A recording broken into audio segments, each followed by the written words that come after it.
Paramashivoham Om Nithyananda Paramashivoham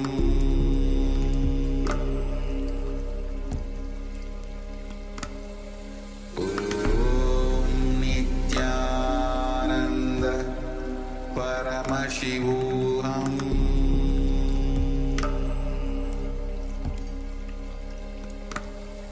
Om Nithyananda Paramashivoham.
Nithyanandam,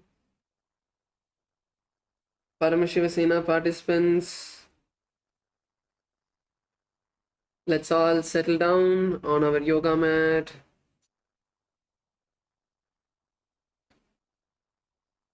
Please settle down.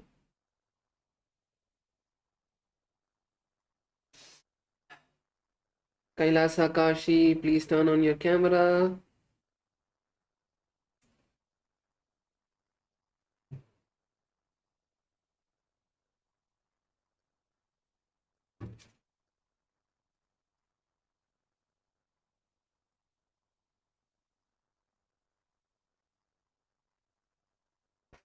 Let's all settle down. We have just 2 minutes to start.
Yes, it's time for us to begin. Please sit with your head, neck, and spine in a straight line. Close your eyes. Bring your hands into the Namaskar Mudra. Let's take a moment to visualize Swamiji in our inner space. Take a deep breath and let's chant the Sadguru Vandanam. Nithyanandam Paramashivoham Kevalam Jnanamurtim Dvandvatitam Gagana Sadrisham Tattvamasya Laksham Ekam Nityam Vimalamachalam Sarvadi Sakshibhutam Bhavatitam Trigunarahitam Sadgurum Tam Namami.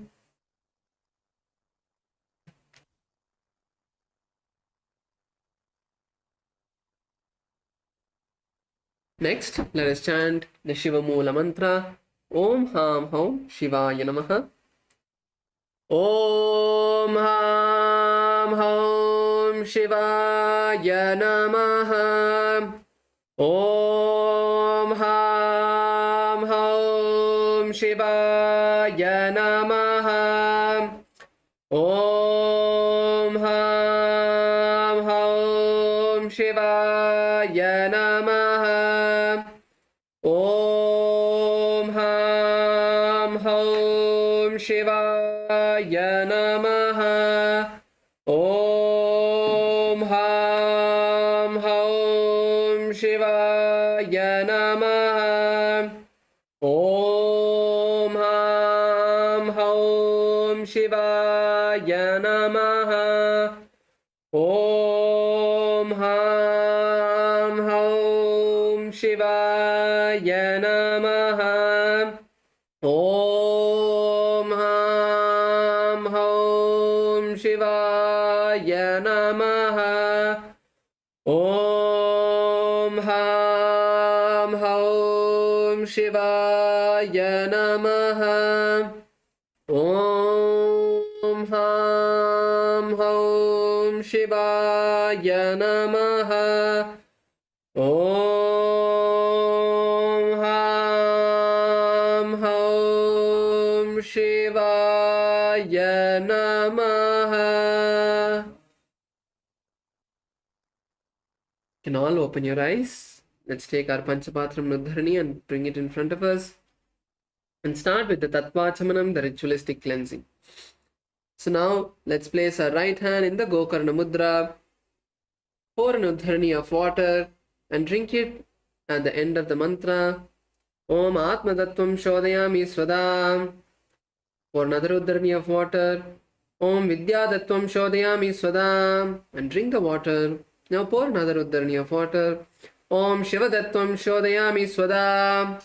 Drink the water and wash your right hand with an Udharani of water. Now with the base of the right hand thumb, wipe the upper and lower lip once from the right to left. Om Ham Hridayaya Namaha. Wash your hand with an Udharani of water. Now with the index, middle and ring fingers touch above the upper lip, below the lower lip. Wash your hands with an Udharani of water.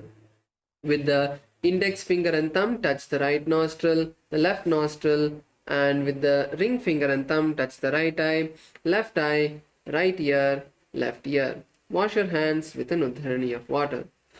Next, with the little finger and thumb, touch the navel, the right chest, the left chest, and with all the fingertips, touch above the head, the right shoulder, the left shoulder, and the heart center. Let's now enter into the Sankalpa.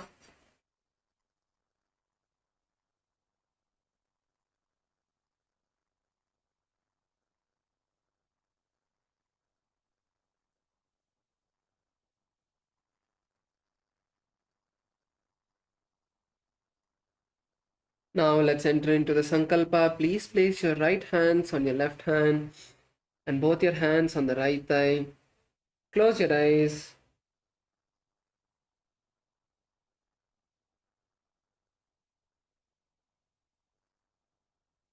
Take a moment to visualize what you want to manifest in your inner space.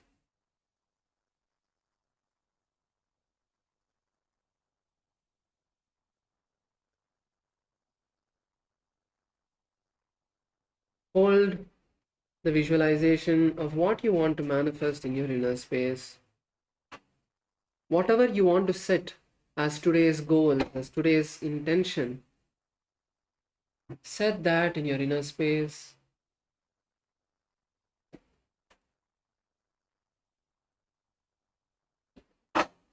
Now, with that space, let us chant the Sankalpa. ममोपात समस्त दुरितक्षयद्वारा भगवत् श्री नित्यानंद परमशिव प्रीत्यर्थम श्री नित्यानंदेश्वरी परमशिव शक्ति समेत श्री नित्यानंदेश्वर परमशिव प्रीत्यर्थम च शुभे शोभने मुहूर्ते आद्य ब्रह्मणः द्वितीय परार्धे श्री श्वेतवराह कल्पे वैवस्वत मन्वन्तरे अष्टाविंशतितमे नित्ययुगे प्रथमे पादे जम्बूद्वीपे भारतवर्षे भरतखण्डे मेरोः दक्षिणे पार्श्वे शकाब्दे अस्मिन् वर्तमाने व्यवहारिके प्रभवादीनां षष्ट्याः संवत्सराणां मध्ये वैवावसुनाम संवत्सरे उत्तरायणे लक्ष्मी वेंकटेश्वर ऋतौ मेषमासे कृष्णपक्षे तृतीयायां शुभतिथौ बुधवासरयुक्तायाम् अनुराधा नक्षत्र व्यापात योग विष्टिकरण एवं गुण विशेषण विशिष्टायाम् अस्यां शुभतिथौ श्री कैलासोन्नत द्वादशांत श्यामला पीठारूढ़ श्री मीनाक्षी सुंदरेश्वरा भिन्न स्वरूप परशिव पुत्र रत्न कुमार गुरुमण्य तुल्यावतार श्री पार्वती स्तन्यपान लब्ध दिव्य ज्ञान विश्रुत सकल निगमागमसार भूत द्राविड वेद प्रवक्त्र श्रीमत् परमशिव करुणा समधिगत मुक्तामय चतुरश्रयाण गीयमाण छत्र चामर श्री चिन्ह काहलादि समस्त बिरदावल्यलंकृत ज्ञान विज्ञान चक्रवर्ती सर्वजन संघ सद्यो निर्वाण दीक्षा व्यजापवर्ग वर्ष विश्राण जीमूत परमत कलभ केसरी शैव सिद्धांत स्थापनाचार्य श्री राजाधिराज पांड्य महाराज गुरु क्षपण शाक्यादि महांधकार निवारण ज्ञान भानु वीक्षणानर्हार्ह ध्वजोच्छेदन पूर्वक श्री ऋषभध्वज स्थापक शैव समय कर्तृ सर्वज्ञ पीठारूढ़ श्री जगद्गुरु श्री ज्ञान संबंध देशिक स्वामी वागीश सुंदर माणिक्यवाचक स्वामिनाम अवतार भूत श्री ज्ञान संबंध स्वामी पुनरुद्धृत श्यामला पीठ सर्वज्ञ पीठ तृणवद्युत्तर द्विशततम गुरु महासन्निधान अरुणगिरि योगीश्वर परंपरागत अरुणाचल सर्वज्ञ पीठ गुरु महासन्निधान कैलास परंपरागत कांची कैलास सर्वज्ञ पीठ त्रयस्त्रिंशदुत्तर द्विशततम गुरु महासन्निधान नित्योत्सव नित्य मंगल नित्य कल्याण नित्य रचित कैलास परंपरागत आदि कैलास नित्यानंद पीठ महासंस्थान महासिंहासन पीठ कर्तृ साक्षात् श्री परमशिव समुद्भूत कैलास परंपरागत वैवस्वत मनु इक्ष्वाकु हरिश्चंद्र भगीरथ श्रीरामचंद्र शूरसेन इत्यादि अनवच्छिन्न सार्वभौम चक्रवर्ती परंपरागत चतुष्षष्टि योगिनी मंडित चतुष्षष्टि संप्रदाय प्रवर्तक मनुधर्म शासन सूर्यवंश प्राप्त सर्वज्ञ पीठ सुरांगी साम्राज्य मूर्धाभिषिक्त चूड़ामणि साक्षात् श्री परमशिव समुद्भूत कपिल महागुरु पुनरुद्धृत महानिर्वाणी पीठ अष्टोत्तर सहस्र श्री महामंडलेश्वर साक्षात् श्री परमशिव समुद्भूत श्री महागणपति समारंभ अनवच्छिन्न पीठाधीश्वर गुरु परंपरा प्राप्त अटल पीठ अष्टोत्तर सहस्र श्री अटल पीठाधीश्वर धर्म मुक्ति स्वर्गपुर स्वर्ण पीठ त्रयोविंश गुरु महासन्निधान कैलास परंपरागत आदिपीठ सर्वज्ञ पीठ जगद्गुरु श्री कैलास पुनरुद्धारक श्री कैलास परमाचार्य श्रीमत् परमहंस परिव्राजकाचार्य वर्य सच्चिदानंद प्रणव स्वरूप श्रोत्रिय ब्रह्मनिष्ठ श्रीमज्जगद्गुरु श्रीलश्री भगवत् श्री नित्यानंद परमशिव श्री ज्ञान संबंध देशिक परमाचार्य स्वामिनां प्रीत्यर्थम तेषां पादारविन्दयोः भक्ति सिद्ध्यर्थम गुरुकृपा कटाक्ष सिद्ध्यर्थम क्षेमस्थैर्य वीर्य विजय आयुरारोग्य ऐश्वर्यानाम् अभिवृद्ध्यर्थम धर्मार्थ काम मोक्ष चतुर्विध फल पुरुषार्थ सिद्ध्यर्थम समस्त दुरितोपशान्त्यर्थम समस्त मंगलावाप्त्यर्थम भगवत् श्री नित्यानंद परमशिव प्रसादेन सकुटुम्बस्य ज्ञान वैराग्य जीवन मुक्ति प्राप्त्यर्थम पूर्ण आरोग्ययुक्त दृढगात्र यौगिक शरीर सिद्ध्यर्थं परमशिवशक्ति आविष्करणार्थं नित्यानंद योगाभ्यासं करिष्ये. Please wash your hand with the knee of water. Om apa upasprishya.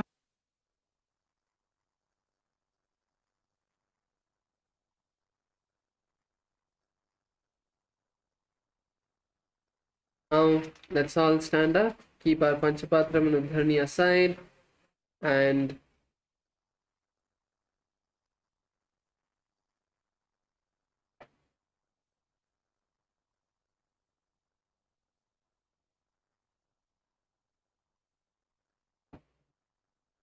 take a moment now to visualize yourself as a skeleton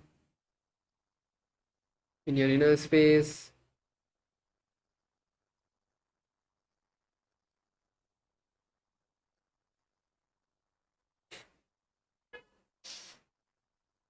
Visualize every part of your body from the toes to the head is a skeleton.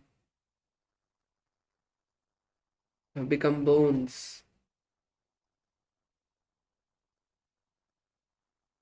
Now start to move every part of your body, your fingertips, your toes, your ankles, your knees, your hips, your shoulders, your hip, your back, your neck, every part of your body. Start slow and slowly intensify.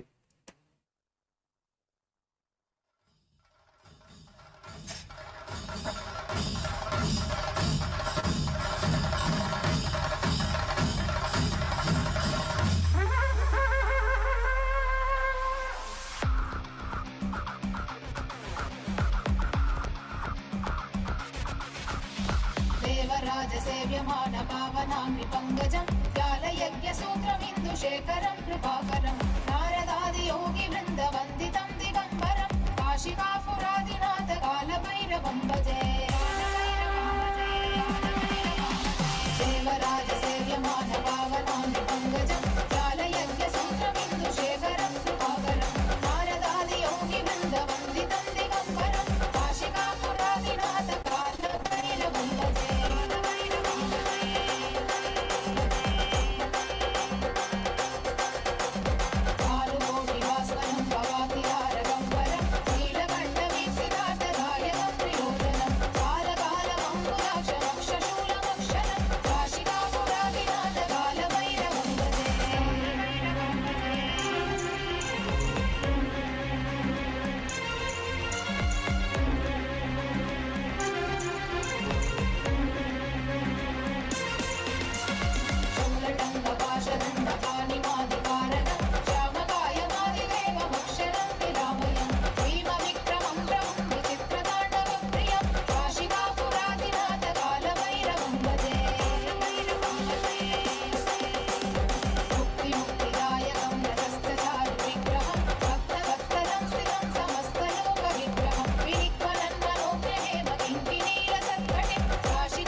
Move your body intensely in every direction. Do not have any laziness.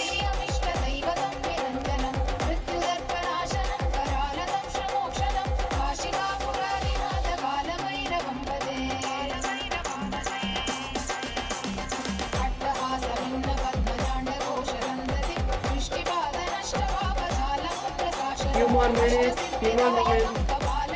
Last few moments. Just a few more seconds.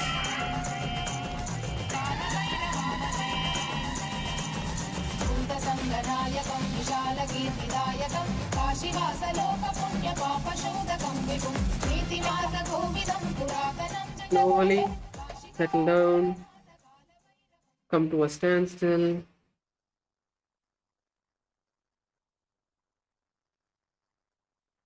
Just stand in one place. Keep your hands by your side.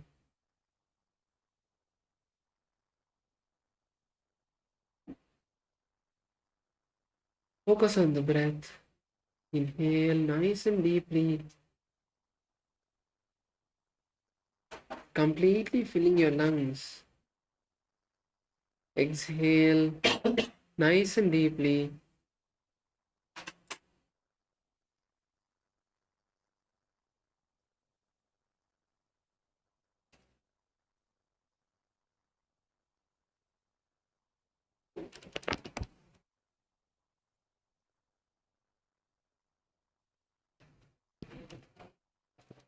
Take nice and deep breaths. Allow your body to settle.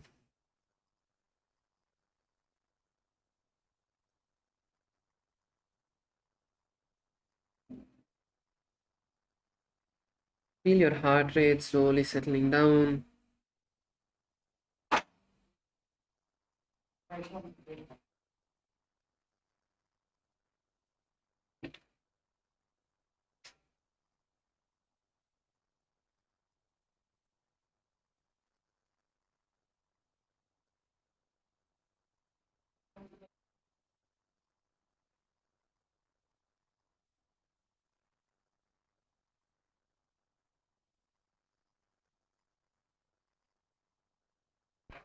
Yes, now we can all slowly open our eyes and settle down. So today we are going to be starting back with the Pratama Vinyasa Krama, starting with the first asana of this entire sequence. So this time I want all of us to focus on all of the other components also, not just the asana. So when the pranayama is there, focus on the pranayama also. Not just trying to do the asana alone, but try to focus on the pranayama. Try to do the bandhas. Try to hold the visualization in your inner space. Focus on the other components. Now that we have gone through the entire sequence, we have some idea of what to expect. So now try to bring in awareness into all of the other components of the sequence as well. So let's start with Sukhasana. Sit with your legs crossed under your opposite thighs. Keep your hands in Bindu Mudra. Touch the index and thumbs. Place your hands on your knees. Sit with your head, neck and spine in a straight line.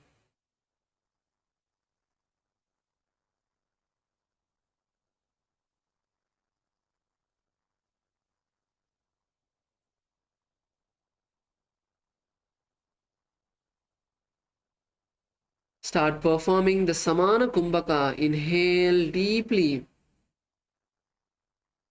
and feel the intense Jataragni, the digestive fire in your stomach, in your navel region. Hold the breath for a few moments and then exhale through the nostrils. We are also going to be performing the Mahamudra Bandha. So if we all remember, the Mahamudra Bandha is all the three bandhas together. So let's do it together. Let's do the bandhas and the pranayama together. So first exhale completely. Inhale, take a deep breath. Lock your chin to the chest and tighten the perineal muscles. Squeeze the butt and the perineal muscles. Hold your breath over here. And when you can't hold on anymore, slowly exhale through the nostrils and pull the stomach in and up. Once again, locking the chin to the chest, pulling the stomach in and up into Uddiyana Bandha, and then slowly relax. So let's do this process once again. Inhale, lock your chin to the chest, perform the Mula Bandha. Now when you can't hold your breath anymore, slowly exhale nice and deeply And pull the stomach in and up into Uddiyana Bandha, lock the chin to the chest in Jalandhara Bandha, tighten the perineal muscles in Mula Bandha. This is Mahamudra Bandha along with the Samana Kumbhaka. Continue to visualize and feel the intense heat in your stomach as you do this entire process. And visualize Paramashiva, Lord Shiva in your inner space. Chant the japa, Soham, Soham in your inner space. तत्सुखासनमित्युक्तम् अशक्तस्तत्समाचरेत् आसनं विजितं येन जितं तेन जगत्त्रयम्. Now, slowly cross your legs, bringing them onto the opposite thighs. Bring your legs into Padmasana if you can. Otherwise, at least at the Padmasana, which is half Padmasana, keep one leg on top and the other leg on bottom. You can perform Padmasana. Please sit in Padmasana. Bring your hands together in front of your heart center and raise them above the head. Visualize a mountain. You can visualize Mount Kailash in your inner space. And now once again, let's perform the Samana Kumbhaka along with the Mahamudra Bandha. So take a nice and deep breath and lock your chin to the chest, tighten the perineal muscles, and then slowly exhale. Nice and deeply, pull the stomach in and up into Uddiyana Bandha, lock the chin to the chest in Jalandhara Bandha, tighten the perineal muscles in Mula Bandha. Keep your elbows straight, your palms straight, palms together, and then slowly inhale again. When you inhale, once again, lock the chin to the chest, tighten the Mula Bandha, visualize the intense fire in your stomach. Hold the breath over here for a few moments, and then slowly, once again, exhale nice and deeply, and pull the stomach into Uddiyana Bandha once again. Lock the chin to the chest in Jalandhara Bandha, tighten the Mula Bandha. So if you do this intensely, your whole body will start breathing. It's a very powerful way to completely activate your entire body. So visualize Mount Kailash in your inner space or any mountain and chant the japa Soham, Soham in your inner space. अथ वक्षे महादेव पर्वतासनमङ्गलम् यत्कृत्वा स्थिररूपी स्यात् षट्चक्रादिविलोपनम्. Now slowly bring your hands down, bring the feet together, as we now are going to perform Hali Pavasana. Interlace your fingers behind the back in Parashumudra. Bring your hands into Parashumudra behind your back. Now, once again, take a nice and deep breath. And as you exhale, nice and deeply, lower your forehead to the heels, all the way down. Bring your forehead as low as possible.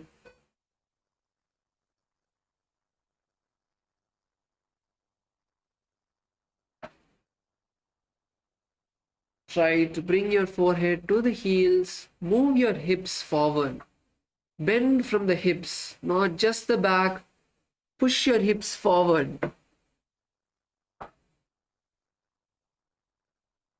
Like you're trying to touch your head in front of you.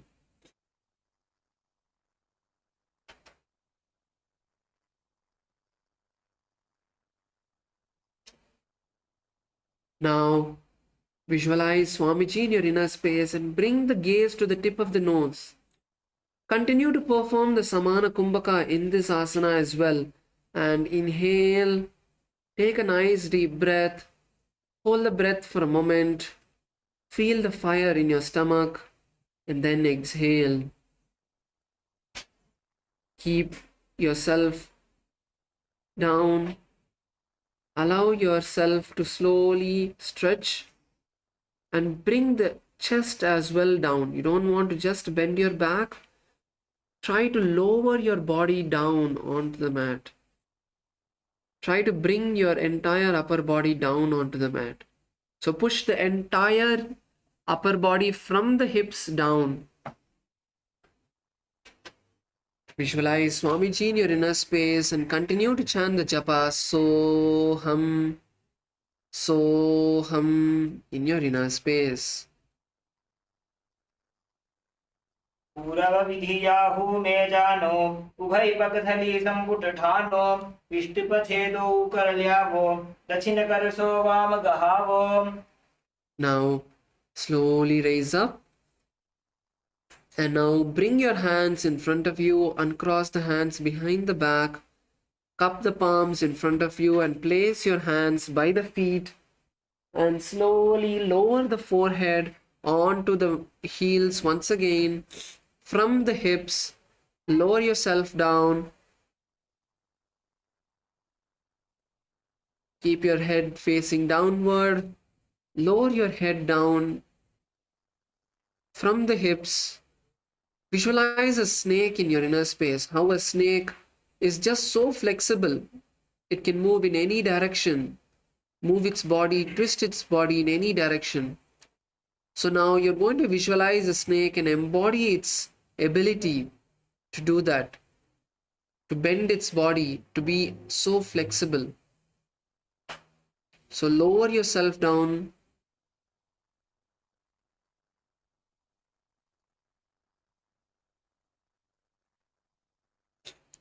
Punithanaya, keep your feet together.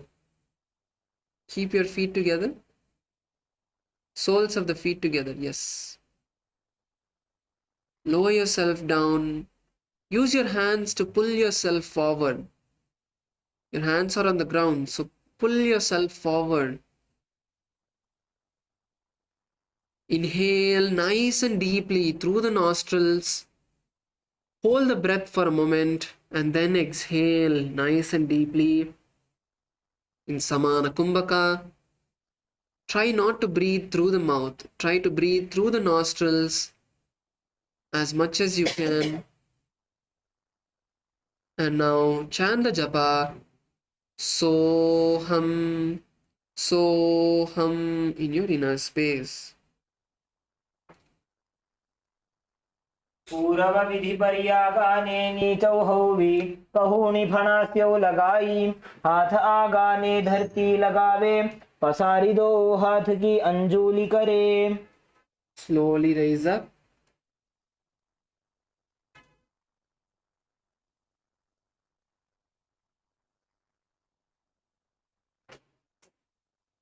Now we move into the next asana, KAILASA.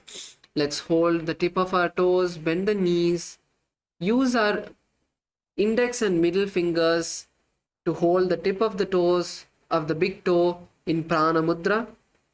Hold your big toe with your index and middle fingers and slowly straighten the feet as high as you can and slowly cross the legs into Padmasana. If you can't perform Padmasana, bring one foot down and one foot on top of the thigh. Yes, nice and slow, and then slowly lower your elbows to the ground. Now, visualize a bird in your inner space and let's perform the Samana Kumbhaka along with the Mahamudra Bandha. So inhale, lock the chin to the chest, tighten the perineal muscles, and exhale when you can't hold your breath anymore, and pull the stomach in and up as well in this position. So even in this position, you can still perform the Uddiyana Bandha. Stay there for a moment, and then slowly inhale through the nostrils, relaxing the stomach, relaxing the abdominal muscles.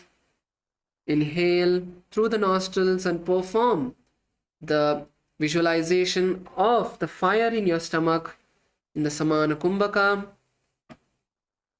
Hold the breath over there for a moment and then once again slowly exhale from the nostrils, pull the stomach in and up, lock the chin to the chest, tighten the perineal muscles, and then slowly relax. So keep performing this and chant the japa internally, Soham, in your inner space.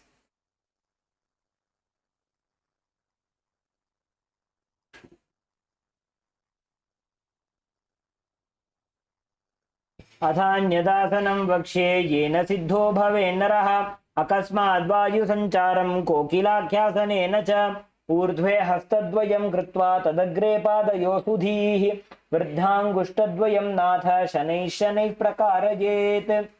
Slowly raise up and cross one foot if you're sitting in Padmasana, and stack the knees and ankles nicely, bringing the feet on top of the opposite knees.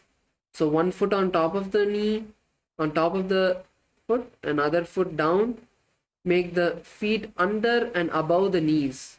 So nicely stacking the feet. And now bring your hands together, holding on to the opposite elbows. Raise your hands above your head. Take a nice deep breath and rotate your hands as wide as you can. Pull your hands from side to side. As you take it down, pull it as low as you can. And as you go to the side, pull your hands to the side. Raise the hands all the way up, stretching the back. And as you come to the opposite side, once again, pull the hand. Nicely mobilize the shoulders. Visualize Swamiji in your inner space. And now, perform the Samana Kumbhaka as you inhale through the nostrils. Visualize the intense heat, the fire in your navel center.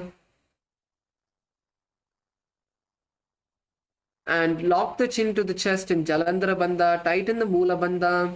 When you exhale, once again, lock the chin to the chest. Pull the stomach in and up. Continue to hold the breath over there for a moment. And then inhale again. So as you rotate your hands, first rotate them in the clockwise and then in the anti-clockwise, and then switch again. So 3 times maybe in the clockwise, and then 3 times anti-clockwise, and then again switch. Gaze to the tip of your nose and chant the japa Soham in your inner space. घोड़ा बाबा पादकी आशमा हिली सोज दक्ष चरण को बार लौता परिगुल्फ समोज वाम पाद को माहिलौ बहुरौ Gulf Jazan तापरि घोड़ा दक्ष की आश बारगी ठान. Slowly stop the rotation of your hands. Now place your palms on the ground and uncross your feet and place the feet on the ground as we now move into Gajasana. Place the palms and place the feet on the ground. Lift the hips up as high as you can. Bring the soles of the feet flat on the mat. Try to keep your soles of the feet flat on the mat. And now slowly scoop the body down. Lower the upper body down. And then as you go lower to the ground, slowly raise back up, making a circular motion repeatedly.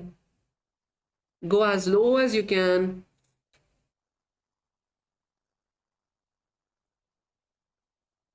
And at the same time, when you raise up, keep the feet flat on the mat. Don't bring the hips down. Don't bring the hips down. You want to keep the hips up. And just move the upper body down. Visualize an elephant in your inner space. Perform the Samana Kumbhaka. So inhale as you go down and exhale as you come up. Inhale as you go down, exhale as you come up. When you're exhaling, pull your stomach in and up to push the air out intensely in Uddiyana Bandha. Use the breath as you exhale to push yourself up. So when you exhale forcefully, it will give you some more energy to raise back up. Harshaya, don't bring your hips down. Keep your hips up. Yes, that's better. Visualize an elephant in your inner space. Come on, Punitanaya. Visualize an elephant in your inner space and chant the japa Om Soham in your inner space. युज्यं पादाग्रे भूमौ कृत्वा लम्बी भूयामस्तकाग्रे निधाय नितम्बं मूर्धमुन्नमय्य नाभिलक्ष्यं भूमौ नासिकामानीय हस्ततलपर्यन्तं नयेत् इत्थं पुनः पुनः कुर्यात् गजासनं भवति. Stay in the same position as we now move into Rikshasana. Stay in the same position. Keep the hips up. And now raise one heel off the mat and press the other heel to the ground, nicely stretching the forearm, the calf muscles, nicely stretching the calf and the hamstring muscles. And then alternate, switch the legs, stay in that position for a moment. So press your feet nice and down, try to touch the feet to the ground. Keep your knees straight, the foot which is on the ground, keep that knee straight, bend only the other knee.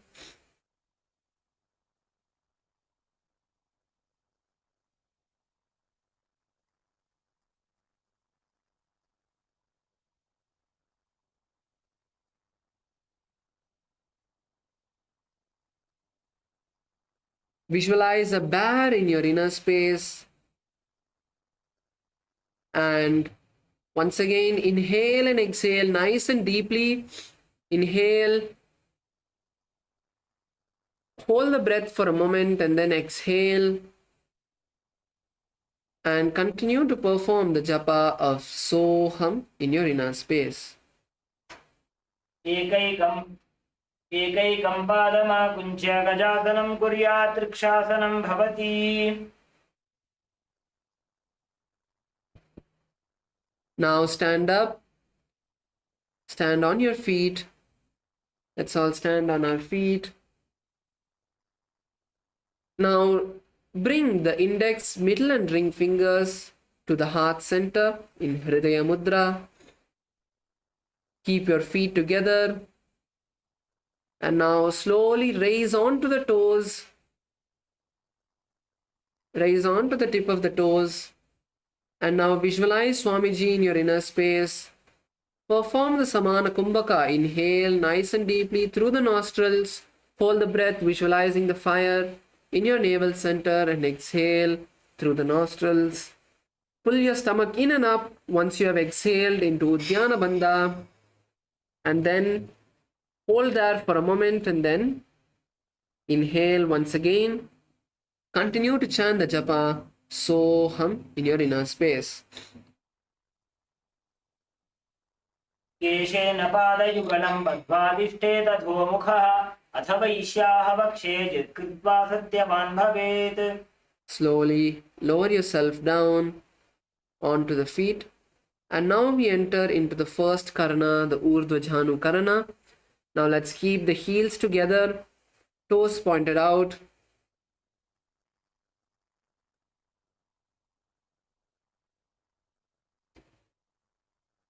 Bring the palms to the heart center with the elbows parallel to the shoulders. And now slowly raise the right leg and the right hand, making a circle from the inside. Bring the foot onto the ground and then perform on the left. As you perform, make sure you keep the straight, the knee which is on the ground, the foot which is on the ground, keep the knee straight, make the motion nice and graceful. You're not trying to grab something above you, you're just trying to make a nice and graceful circle and come back to the center.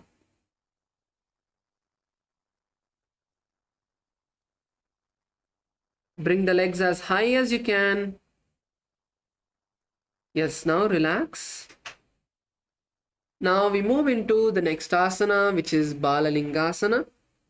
Now let's place our left foot on the ground nice and firmly. Plant the left foot on the ground. Interlace the fingers from the inside out into Sharvava Shankari Mudra. Interlace the fingers from the inside out into Sarvava Shankari Mudra. And now raise the knee up as high as you can. Pull the knee to the chest. Pull the knee to the chest. Keep the toe of the raised knee pointed down. Visualize you're holding a baby. Pull the knee all the way to the chest. Make your knee touch your chest. Pull it as high as you can. Keep the opposite knee straight. Don't lean forward. Pull your leg towards you. Gaze at the point in front of you, a drishti point. Balance over here. Continue to perform the Samana Kumbhaka. Inhale through the nostrils. Lock your chin to the chest in Jalandhara Bandha. Tighten the Moola Bandha, the perineal lock. And when you can't hold on anymore, exhale through the nostrils. Pull the stomach in and up into Uddiyana Bandha. Continue to chant the japa Soham in your inner space.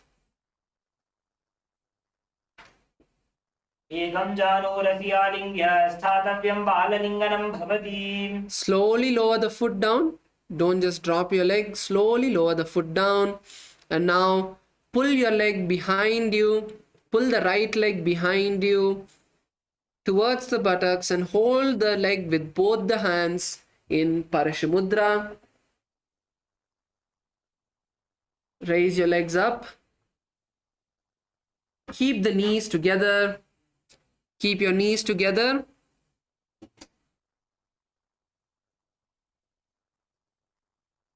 Nithyanandam Kailasa LA. Ma, please don't take photos. If you want the photos of all of these asanas, you can just head over to our Nithyananda Yoga channel. The entire video is also there. And if you want the photos of each asana, you can even ask Nithyananda's Yogapada or Yoga AI model, which will give you the asanas, any asana that you ask for.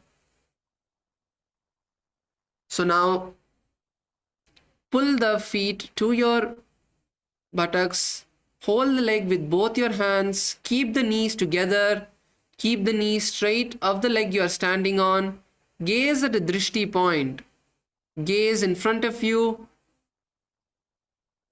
at a stable point in front of you. Balance over here, visualizing Swamiji in your inner space.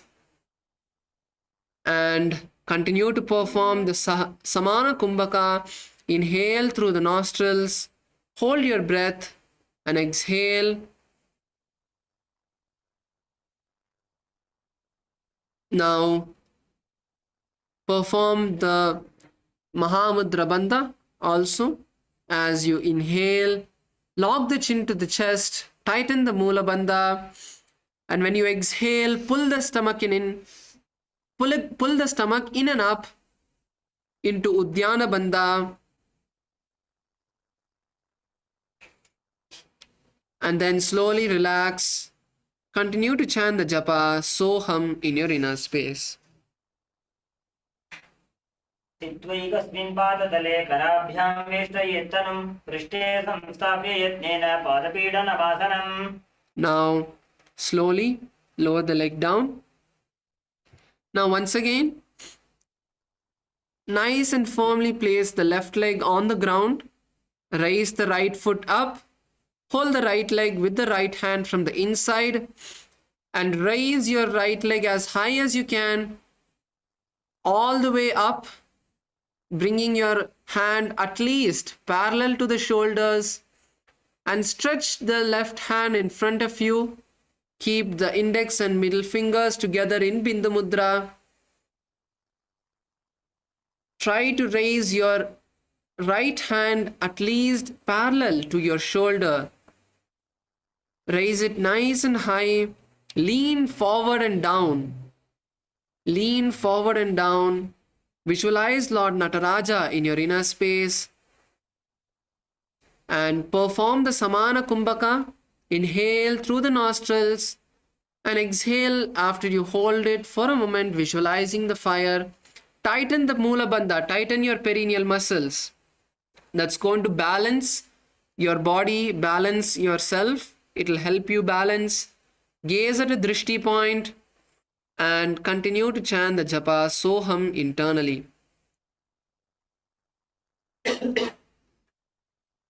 उत्तानपादं क्रौञ्चं च मरीचिं वीरभद्रकं नटराजं त्रिकोणं च सुप्ताङ्गुष्ठप्रसारणे. Slowly lower the leg down. Now nice and firmly place the right leg on the ground. Place the right leg nice and firmly on the ground. Raise your left leg as you interlace the fingers into Sarvava Shankari Mudra from the inside out. Raise the left knee to the chest. Pull your left knee as much you can. As much as you can. Nicely pull the left knee to the chest. Hold the left knee with your hands. Hold your leg a bit under the knee so that you can pull your leg even a bit further. If you place your hand on the knee, it will be harder to pull. So place it lightly under the knee so that you can pull your leg nice and close to you. Visualize you're holding a baby in your inner space and gaze at a drishti point. Balance yourself. Perform the Samana Kumbhaka, inhaling through the nostrils and exhale after you visualize the fire in your stomach, and then exhale. Perform the Mahamudra Bandha along. As you inhale, lock the chin to the chest, tighten the Mula Bandha. Tightening the Mula Bandha will help you balance. Will keep your entire body tight.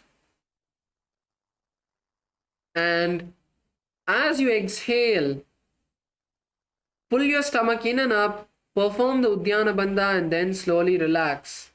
Hold the japa Soham in your inner space. Come on, let's all raise our legs up.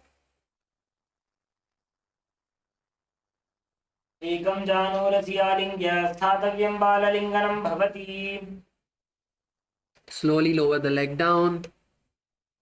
And now pull the left leg up towards your buttocks. Hold your legs with both of your hands. Pull the leg nice and close. If you want to give your legs a little bit stretch, you can even pull it lightly to the side. So pull your leg a bit to the side if you want. Keep the knees together. Keep your knees together. Both knees touching each other. Gaze at the drishti point. Hold your balance. Perform the Samana Kumbhaka. Inhale through the nostrils. Hold the breath. Lock your chin to the chest. Tighten the Mula Bandha. And slowly, when you can't hold on anymore, exhale through the nostrils. Pull your stomach in and up into Uddiyana Bandha. And then slowly exhale. Perform the japa Soham in your inner space. स्थित्वैकस्मिन् पादतले कराभ्यां वेष्टयेत्तनुं पृष्ठे संस्थाप्य यत्नेन पादपीडनमासनम्. Slowly lower the leg down. And now we move into Natarajasana. As you hold on to the left foot with the left hand, nicely plant the right foot onto the ground. Place the right foot nicely on the ground. Hold the ground with your toes. And now raise the left leg up. Bring your hand at least parallel to the shoulders. Stretch the right hand in front of you. Gaze at a drishti point. Even if you're not looking at the Acharya, it's fine. Gaze at any point in front of you. That will give you balance. Balance with your hands in front. Keep your hand in Bindu Mudra. Keep the elbow straight. Raise the back, the hand which is holding the left leg at least to your shoulder height. Visualize Lord Nataraja in your inner space. Perform the Samana Kumbhaka. Inhale through the nostrils. Continue to feel the intense fire in your inner space and then exhale through the nostrils. Chant the japa Soham in your inner space. Come on, let's all stay here. Balance. उत्तानपादं क्रौञ्चं च मरीचिं वीरभद्रकं नटराजं त्रिकोणं च सुप्ताङ्गुष्ठप्रसारणे. Yes, slowly lower your leg down. Bring your heels together and keep the toes pointed out. As we now entering into Ardha Rechita Karana, now bring your hands parallel to your heart center with the elbows to your shoulder height. Now cross the right heel behind the left and make a pendulum motion, touching the tip of your nose and bringing the hand all the way out, parallel to the shoulders and back to the center. And then once you swing your hand a few times on the right, then switch to the left.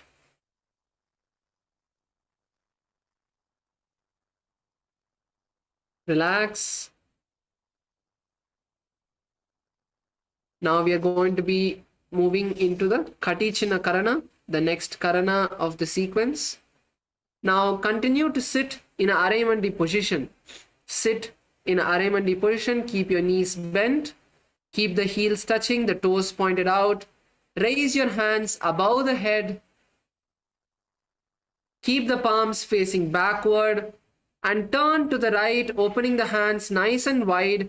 And as you turn, make sure your legs are still bent. Keep your knees bent as you turn to the right, and then cross your hands back to the center and then turn to the left. Make sure throughout your hands are crossed, your hands are straight and your knees are bent. Keep your knees bent as you perform the Katichina Karana. Make the motion nice and graceful.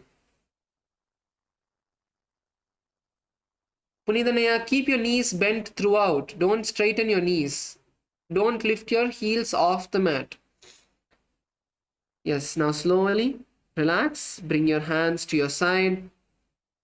As we now move into the next asana, which is Tadasana.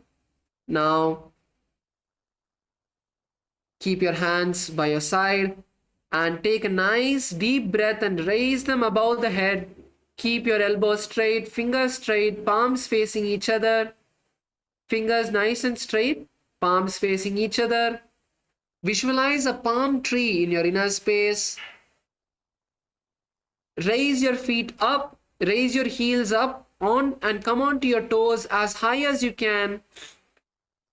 And now perform the Samana Kumbhaka. Inhale through the nostrils and hold the breath. Lock your chin to the chest. In Jalandhara Bandha, perform the Mula Bandha, tightening your perineal muscles. Keep your knees straight. Keep your hands up. And slowly exhale and pull your stomach in and up into Uddiyana Bandha. Now we are changing the japa to Shivoham. So the new japa you're going to hold in your inner space is Shivoham.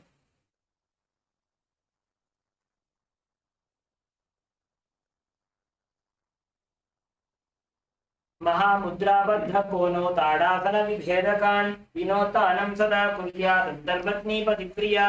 Now slowly exhale and lower yourself down, bringing the hands to the side of your feet.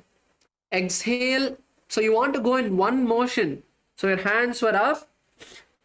Inhale and exhale and bring your hands all the way down to the side of your feet.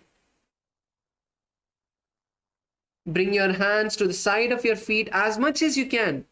If you're able to just hold your knees, that is fine. If you're able to hold your ankles, that's fine. If you're able to touch the ground, that is fine. Stay there. Keep the knees straight. Harshaya, keep your knees straight. Keep your feet together. Lower yourself down. Bring the forehead to the knees. Bend yourself from the hips. Yoga Jnana Rupini, keep your knees straight, ma. Bend yourself from the hips down. Keep your knees straight. Let's stay here for a moment. Nicely breathe in and breathe out in the Samana Kumbhaka. Take nice and deep breaths. Stay here. Pull yourself forward down. Pull yourself down. Visualize Swamiji in your inner space. Come on, let's stay here for a few more moments. Yes, Kailasa, Malaysia, that's good. Male side, female side, that's good. Yes, Harshaya, that's good. Kailasa, Salem, that's good. Sainamaya, keep your knees straight. Yes, that's good. Now, chant the japa Shivoham in your inner space. महामुद्राबद्ध कोनो ताड़ासन विभेदकान् विनोद अनंसता कुर्यात् तत्पत्नी पतिक्रिया.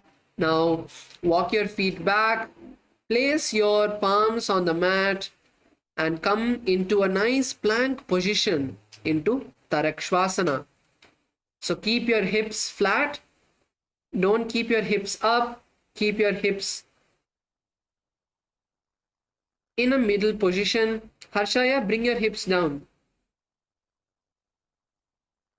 Now, rotate your neck from side to side in Jalandhara Bandha as you visualize Swamiji in your inner space.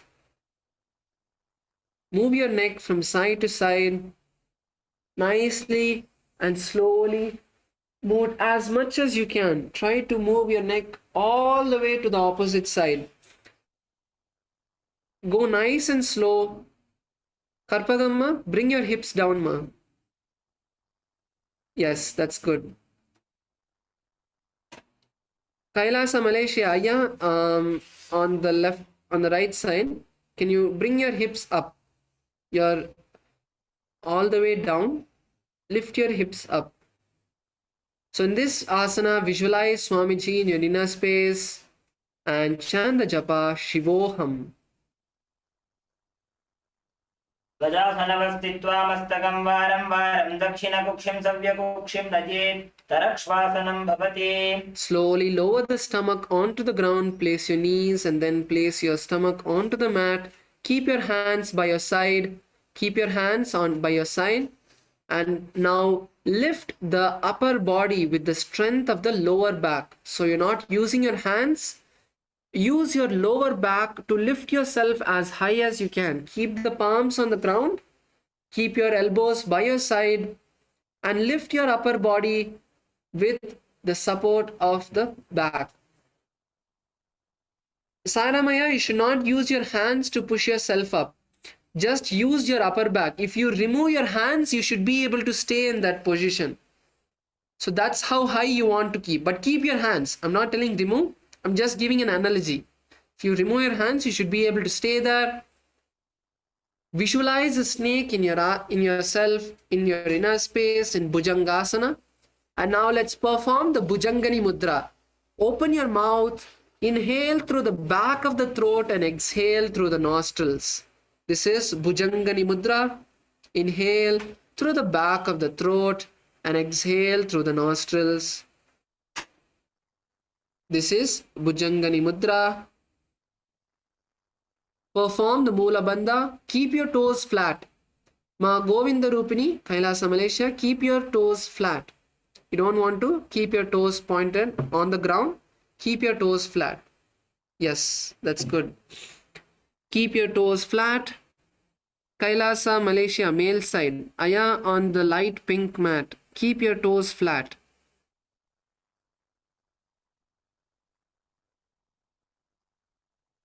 So in this asana, visualize a snake in your inner space and chant the japa Soham. अंगुष्ठनाभिपर्यन्तम् अधो भूमौ विनिन्यसेत् कराभ्यां च धरां धृत्वा ऊर्ध्वशीर्षफणीवहि देहाग्निर्वर्धते नित्यं सर्वरोगविनाशनं जागर्ति भुजगी देवी भुजङ्गासनसाधनात्. Now slowly raise up Slowly raise yourself up as we now going to enter into Shashasana. Slowly raise yourself up. Once again, come into the plank position. Now we are going to alternate bringing one knee to the chest. So when you bring your knee forward, push yourself forward, bring the knee to the chest. You want to try to bring your knee to the chest. So exhale as you bring your knee forward. So inhale, bring the knee back. Exhale, bring the knee forward. This is how your breathing pattern should be as we now enter into Sahaja Kumbhaka. So Sahaja Kumbhaka is the simple breathing, inhaling and exhaling. So inhale, bring the knee backward, and exhale and bring the knee forward. Visualize Swamiji in your inner space. Nicely pull the leg forward. Pull the leg forward nice and close to your elbows, to your chest. Try to touch the elbow with your leg.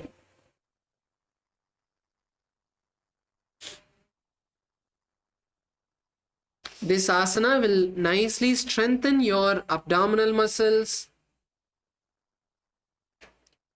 Come on, Pawnitaniya.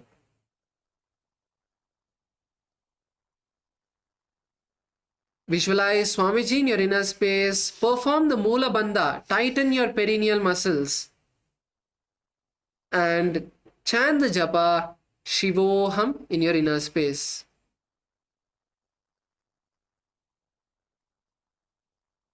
गजासन संस्थितो जानुद्वयमाकुञ्च वारं वारं कर्तव्यं शशासनं भवति. Slowly relax. You can lower your knees down for a moment. Next, we are going to be entering into Ratasana. So bring one knee forward in between of your hands and keep the back leg straight. Now you're going to jump yourself and switch the legs. Bring the foot in between of the hands. So let's all enter into Ratasana. Jump your legs, bring the foot forward, visualize you're a chariot in your inner space. Inhale and exhale nice and deeply. Use your nostrils to breathe and chant the japa Shivoham in your inner space. Come on, let's keep going. Just a few more moments. गजासन संस्थितो एकैकं पादं पुरोमार्गेण भ्रामयित्वा कर्तव्यं रथासनं भवति. Relax. Now stand up. Keep one foot forward, one foot back, and stand up. Now we are going to be entering into Virabhadrasana. Let's all stand up on our mat. So now in Virabhadrasana, keep one foot forward. Let's keep our right leg in front and the left leg back. And also look at the foot positioning. So the right foot is pointed forward. The left foot is pointed sideways.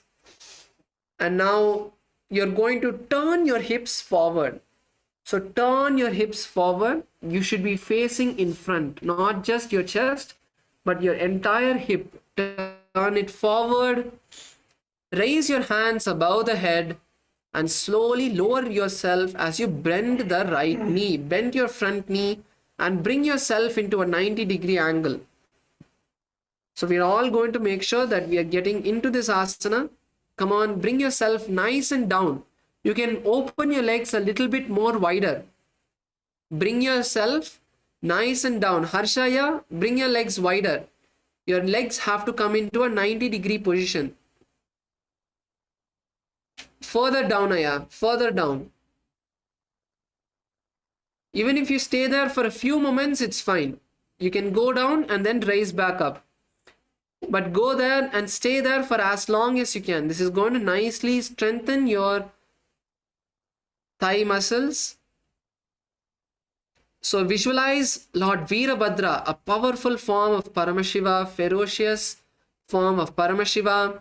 Inhale and exhale through the nostrils and chant the japa Soham as you gaze to the third eye. वासिष्ठमथ कौण्डिन्यम् ऊर्ध्वकुक्कुटमेव च अष्टावक्रमथोत्थानं मयूरं सेतुबन्धनं Few more moments, stay there. च मरीचिं वीरभद्रकं नटराजं त्रिकोणं च सुप्ताङ्गुष्ठप्रसारणे. Slowly raise up and just switch the position of your feet.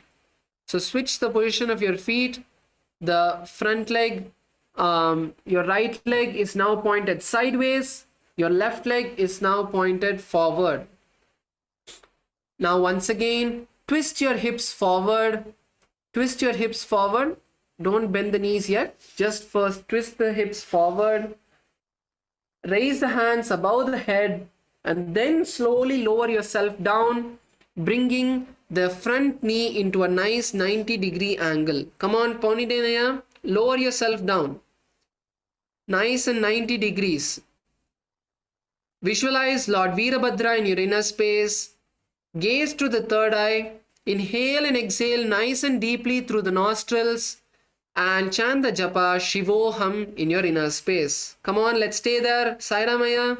वासिष्ठमथ कौण्डिन्यम् ऊर्ध्वकुक्कुटमेव च अष्टावक्रमथोत्थानं मयूरं सेतुबन्धनं उत्थानपादं क्रौञ्चं च मरीचिं वीरभद्रकं नटराजं त्रिकोणं च सुप्ताङ्गुष्ठप्रसारणे. Slowly relax. Straighten your legs. Bring your feet together.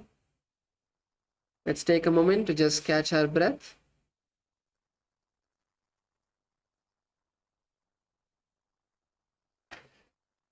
So next we are going to be entering into Vrikshasana. So the next asana is Vrikshasana.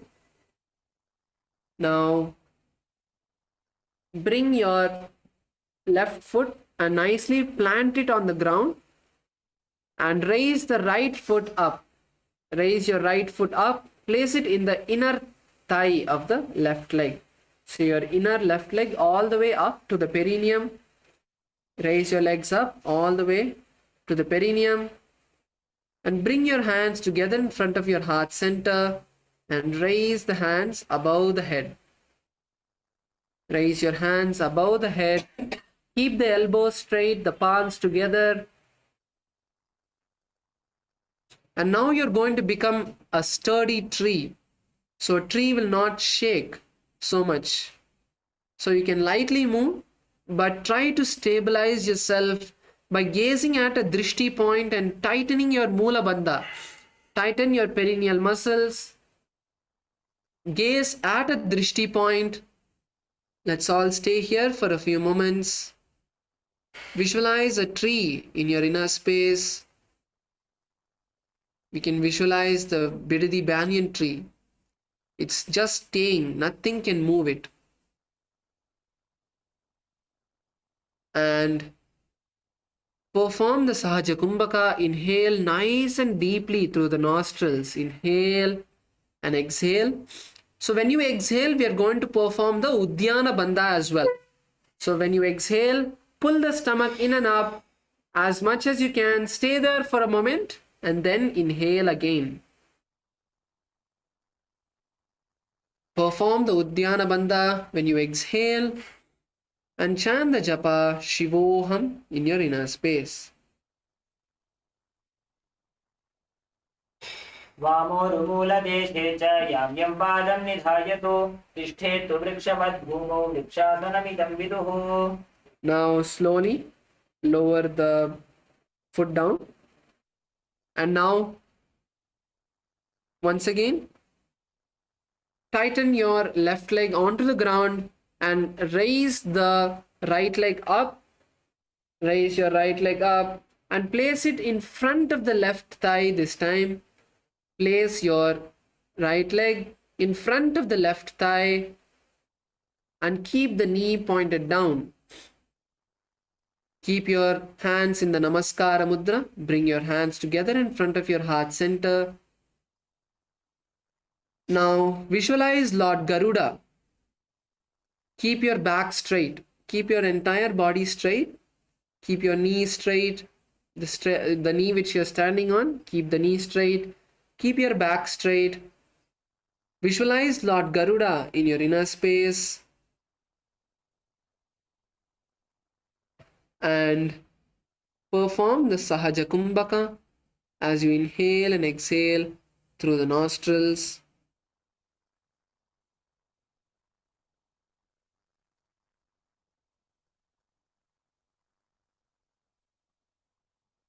And chant the japa Shivoham in your inner space. गरुडासनमावक्ष्ये येन ध्यानं स्थिरं भवेत् सर्वदोषाद्विनिर्मुक्तो भवतीह महाबली एकपादमुरो दत्त्वा एकपादेन दण्डवत् जङ्घापादसन्धिदेशे जानुव्यग्रं व्यवस्थितम्. Now lower the right leg down. Now plant the right leg firmly on the ground. Raise the left leg up. Raise your left leg up. Place it nice and deep into the right leg. Bring the foot all the way to the perineum. And now bring your hands together in front of your heart center and slowly raise the hands up. Now visualize yourself as a sturdy tree. Keep your elbows straight, your palms together above your head. Visualize a tree in your inner space and gaze at a drishti point. Bring your balance, gaze at a drishti point, and now perform the Uddiyana Bandha. Pull your stomach in and up as you exhale. Perform the Mula Bandha, tightening the perineal muscles, and chant the japa Shivoham. वामोरुमूलदेशे च यां यं पादं निधायतु तिष्ठेतु वृक्षवद् भूमौ वृक्षासनमिदं विदुः. Slowly lower your hands down and then bring the foot to the ground. Now we are going to be performing Garudasana. Now bring the left leg onto the right thigh. Bring the leg onto the thigh and bring your hands together in front of your heart center. Visualize Lord Garuda in your inner space.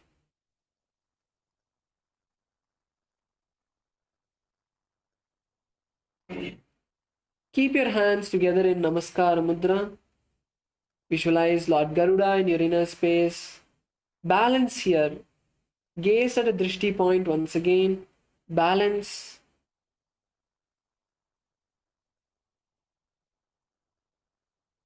Perform the Sahaja Kumbhaka as you inhale and exhale through the nostrils. And chant the japa Shivoham in your inner space. गरुडासनमावक्ष्ये येन ध्यानं स्थिरं भवेत् सर्वदोषाद्विनिर्मुक्तो भवतीह महाबली एकपादमुरो दत्त्वा एकपादेन दण्डवत् जङ्घापादसन्धिदेशे जानुव्यग्रं व्यवस्थितम्. Now slowly lower the leg down. And now we are going to be entering into Trikonasana. So let's place our legs further apart. So place your legs nice and wide.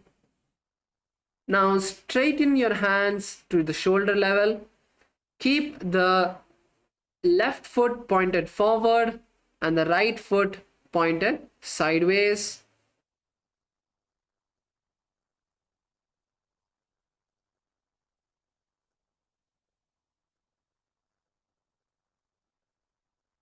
Now slowly lower the left hand to the left foot.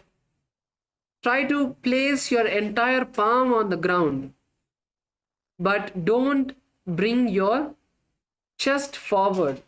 Keep the chest back. Keep the hands raised up, nice and straight. Open your chest, open your upper back, twist your body. So even if you're not able to touch the ground, that's fine. Wherever, if you're able to hold your knees, that's fine. But don't bring yourself forward. Lean from the side. So you want to lean from the side, don't lean forward. Just your side, from the side of your body, just bend your hips. Bend your hips down. Don't lean down. Okay? Many of us are still leaning down. Subhashini ma, lean நீங்க சைடுல இருந்து நீங்க வந்து கீழே போங்க. நீங்க வந்து முன்னாடி சாயாம அப்படியே உங்க இடுப்புல இருந்து நீங்க வந்து உங்க உடம்ப வந்து கீழே கொண்டு போங்க. எஸ். கமலாமா நீங்களும் நீங்க முன்னாடி சாயக்கூடாது. நீங்க வந்து சைடுல இருந்து உங்க உடம்ப வந்து எடுத்துட்டு போகணும். Slowly bring yourself down from the side. Yes, Sairamaya, that's good. Slowly bring your hands as much as you can to the ground. Try to place your palms on the ground. So walk your hands down your leg slowly. Ma Karuna ma, keep your body straight. You're leaning forward.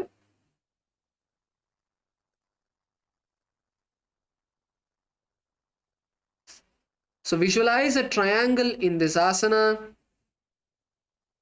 and continue to perform the Sahaja Kumbhaka along with the japa Shivoham. उत्तानपादं क्रौञ्चं च मरीचिं वीरभद्रकं नटराजं त्रिकोणं च सुप्ताङ्गुष्ठप्रसारणे. Slowly raise up. And now switch the position of your feet. Now bring the right foot forward and keep the left foot pointed sideways.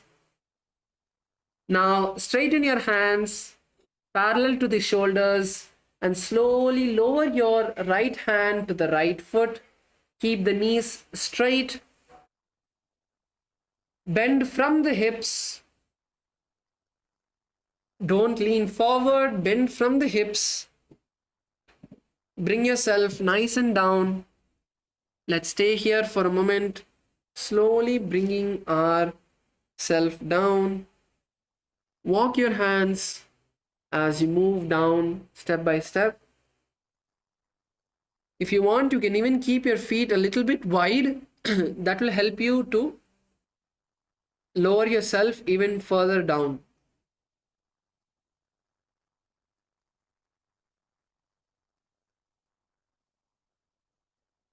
Visualize a triangle.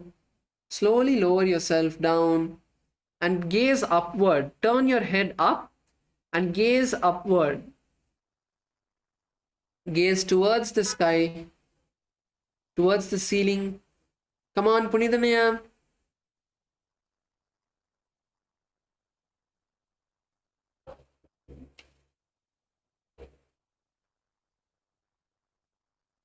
And perform the Sahaja Kumbhaka. Inhale and exhale nice and deeply.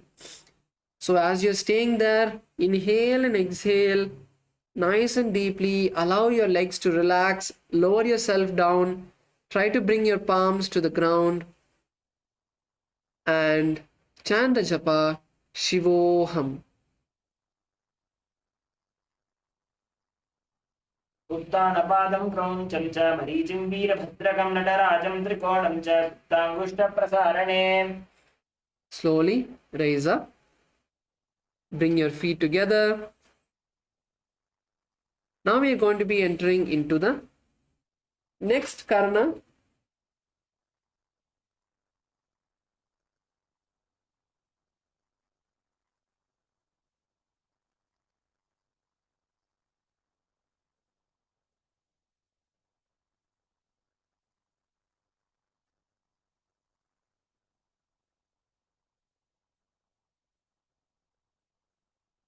So now let's perform the next karana, the Nikutaka karana. Now bring the heels together. Bring your heels together. Bend your knees. Come into a half squatting position.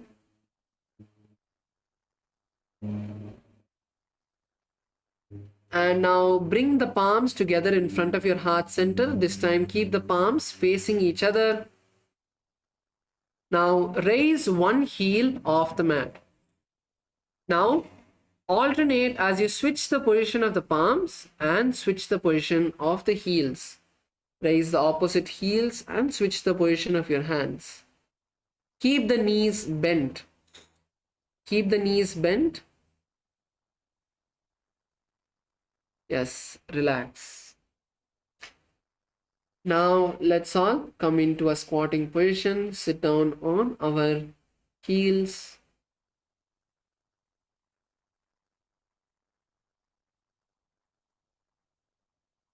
Keep the knees up. Bring your hands together in front of your heart center. You're going to be entering into the Brahmari Kumbhaka, which is buzzing like a bee. So as you inhale and exhale, you're going to make a buzzing sound. Keep the knees together. Keep your hands in Namaskara Mudra. Visualize Swamiji in your inner space. And chant the new japa Sadashivoham.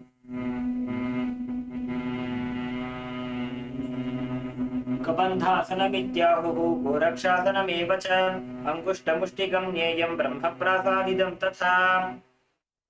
Yes, now stretch one foot in front of you. Stretch one foot in front of you. Sit on one foot. Keep your hands by your side with the palms facing forward. Now once again visualize Swamiji in your inner space. Continue to perform the Brahmari Kumbhaka, inhaling and exhaling, making a buzzing sound. Keep the knees straight. Keep the stretched knee straight. And chant the japa Sadashivoham as you tighten your perineal muscles into the Moola Bandha.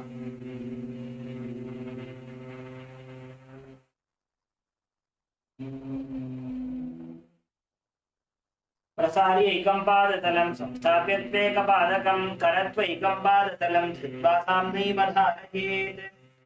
Yes. Now you can move into the next asana, which is Vidhunanasana. Now raise the right hand up and lower the right hand to the right foot and hold your right foot with your right hand. With the left hand, hold the left foot.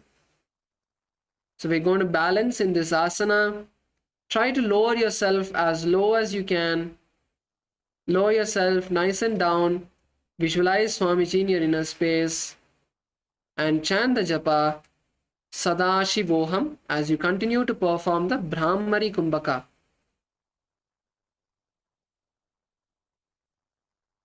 गुल्फस्थितो पादमेकं प्रसार्य तत्पादाग्रं संस्पृश्येत् तत्करेण गुल्फं चान्यं धारयेत् तत्करेण धूनं पीठं चाभ्यसेत् चोभयत्र. Rise up. Bring the foot back in. And now stretch your left leg in front of you. Keep the hands by your side. You're performing Saurasana on the opposite side. Keep your palms by your side facing forward. Keep the bent knee up off the ground. Visualize Swamiji in your inner space and chant the japa Sadashivoham. प्रसार्यैकं पादतलं संस्थाप्य त्वेकपादकं. Now raise your left hand and lean down and forward. Hold on to the left toe with the left hand. Hold on to your right foot with the right hand. Balance here. Lean forward and down. Visualize Swamiji in your inner space. Perform the Brahmari Kumbhaka. Inhaling and exhaling, making a buzzing like sound. Perform the Moola Bandha, tightening the perineal muscles, and chant the japa Sadashivoham. गुल्फस्थितो पादमेकं प्रसार्य तत्पादाग्रं संस्पृश्येत् तत्करेण गुल्फं चान्यं धारयेत् तत्करेण धूनं पीठं चाभ्यसेत् चोभयत्र. Rise up and now bend both the legs inside and place your palms on the knees. Place your palms on the knees with the palms facing upward. You're now entering into Brahma Jirankushasana. Visualize Swamiji in your inner space. Tuck the chin to the chest and gaze to the floor in front of you. So keep your knees slightly apart and you're going to gaze to the floor in front of you.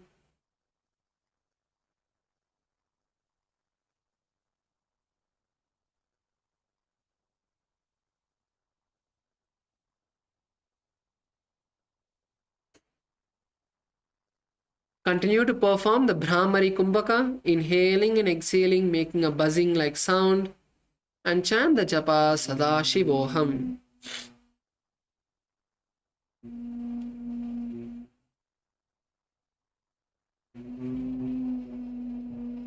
दो फणा पानी होए वैसे एड़ी दो गुदानी वैसे और पकथलिया की माहिली आयस माहेरा शेमिली. Now lower the knees to the mat. Place your knees on the mat. Keep your hands on the knees as we enter into Kapilasana. Keep your palms on your knees. Visualize the great sage Kapila in your inner space. Perform the Brahmari Kumbhaka. So as we inhale, we are going to make the buzzing sound. And as we exhale, we are going to make the buzzing sound.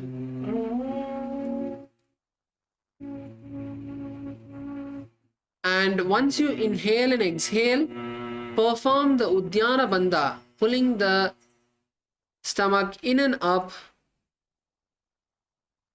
And then once again, relax and inhale through the nostrils. Chant the japa Sadashivoham.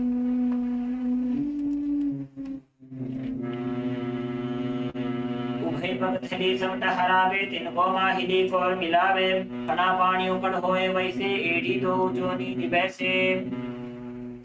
Now we move into the next asana, which is Bhadragorakasana. Now just gaze to the third eye in the same asana. Continue to perform the Brahmari Kumbhaka, inhaling and exhaling. Sit on the toes, sit on the heels and keep the toes tucked on the ground. Visualize Swamiji in your inner space and gaze to the third eye. Chant the japa Sadashivoham.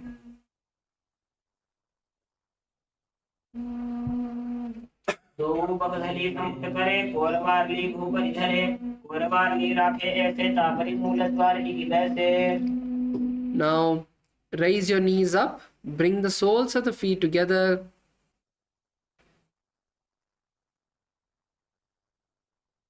Raise your knees up, bring the soles of the feet together. Bring your hands together in the Padma Mudra. So little finger and thumb touching.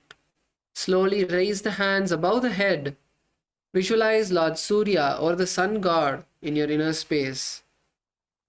Perform the Uddiyana Bandha, pulling the stomach in and up.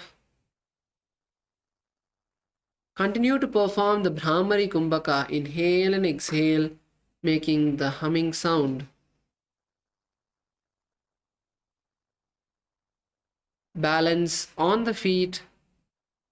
Gaze up. Gaze up through your palms. You have to see the ceiling. Through the gap of the palms, see the ceiling and visualize the sun god or Lord Surya in your inner space. Continue to perform the Brahmari Kumbhaka and chant the japa Sadashivoham in your inner space. एड़ी दो गुदा तरियाणे फणा पानी बैठक निठाने घोड़ा चंगा other करे रहे आड़े वाम इसी विधि कहे दो भुजान बदिसा पसारे कमल स्वरूप अंगुली धारे पहुंचा मधि चित्र पुनिधाने चित्र विषय पुनि दृष्टि जो आने. Slowly lower your hands down. Let's now sit on our toes. Sit on the toes. Keep the heels outside the hip. Keep your heels outside of the hip. And now visualize a frog in your inner space as you roll your tongue backward.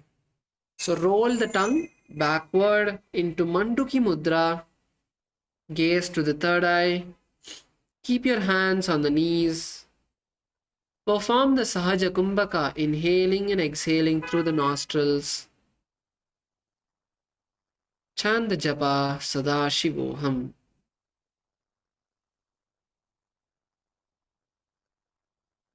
दो उपगधली संपुट करे कोरवारली भूपरि धरे कोरवारली राखे ऐसे तापरी मूल द्वार टिकी बैसे. Now raise your hands above the head. In the same position, just raise your hands above the head. Cross the hands, touch the opposite shoulders.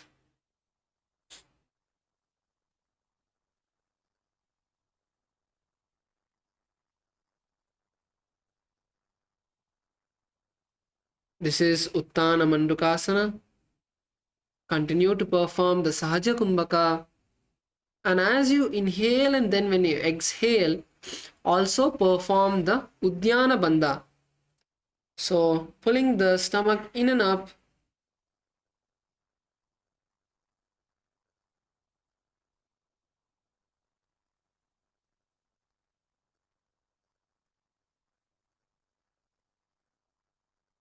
Gaze to the third eye. Continue to perform the Manduki Mudra.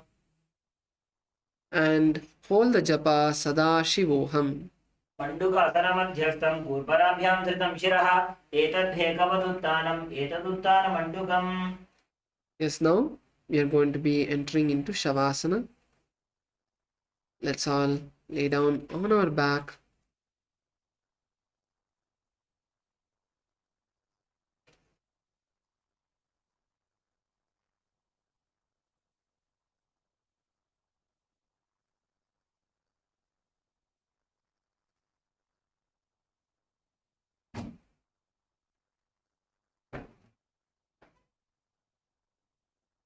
Adjust your hands and legs.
Now, let's slowly come back to our body. You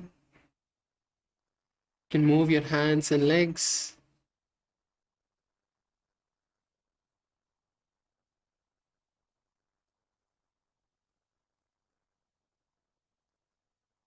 Bring your knees to your chest.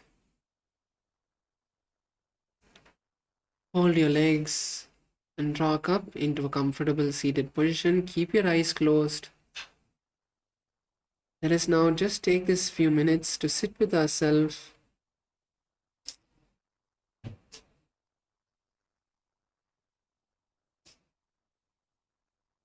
Requesting the hall volunteers to turn back the lights on.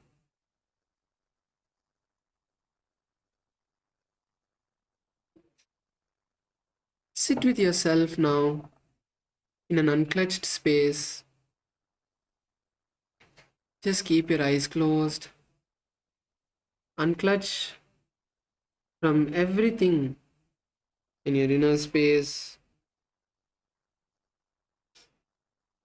Any thought that raises in, just drop it at Swamiji's feet. Unclutch from it.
Our hands together in front of our heart center.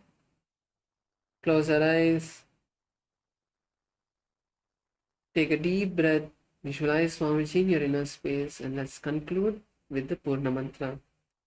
Om Purnamadav Purnamidam Purnat Purnamudachyate Purnasya Purnamadaya Purnamevavashishyate. Om Shanti Shanti Shantihi. Hari Om Tat Sat. Sarvam Bhagavat Shri Nithyananda Paramashiva Padukarpanamastu.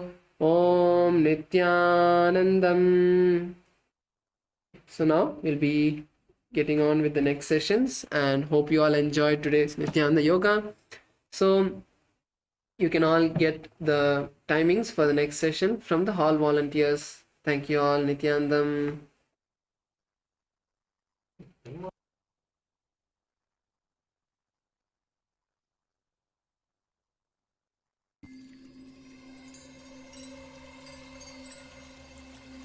I welcome you all with my love and respect. Let you all open all your three eyes. Om Nithyananda Paramashivoham.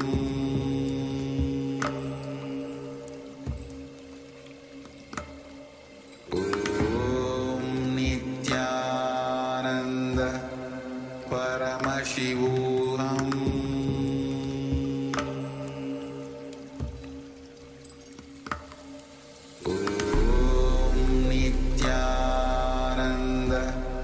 Paramashivoham.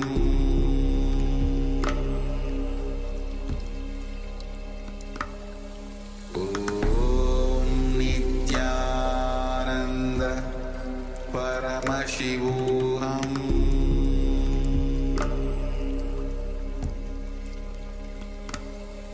Om Nithyananda. I welcome you all with my love and respect. Let you all open all your three eyes. Om Nithyananda Paramashivoham.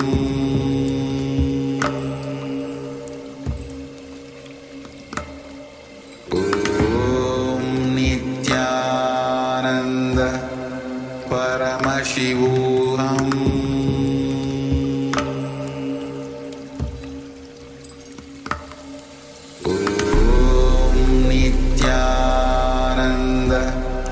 Paramashivoham.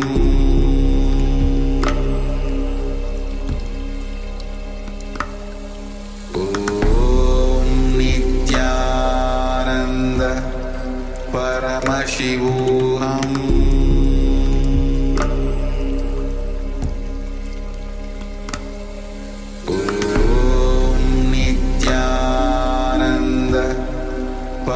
Paramashivoham.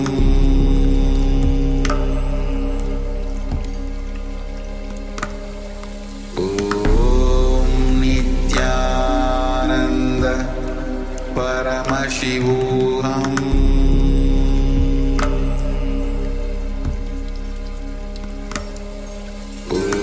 Om Nithyananda Paramashivoham.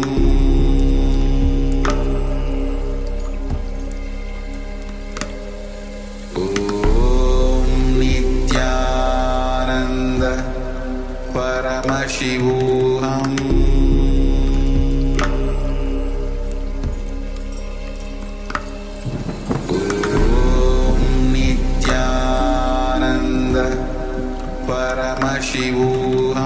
Om Nithyananda Paramashivoham.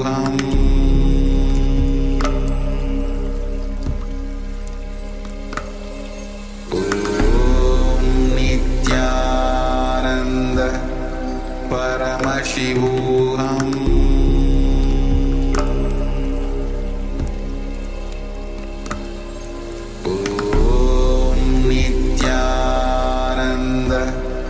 Paramashivoham.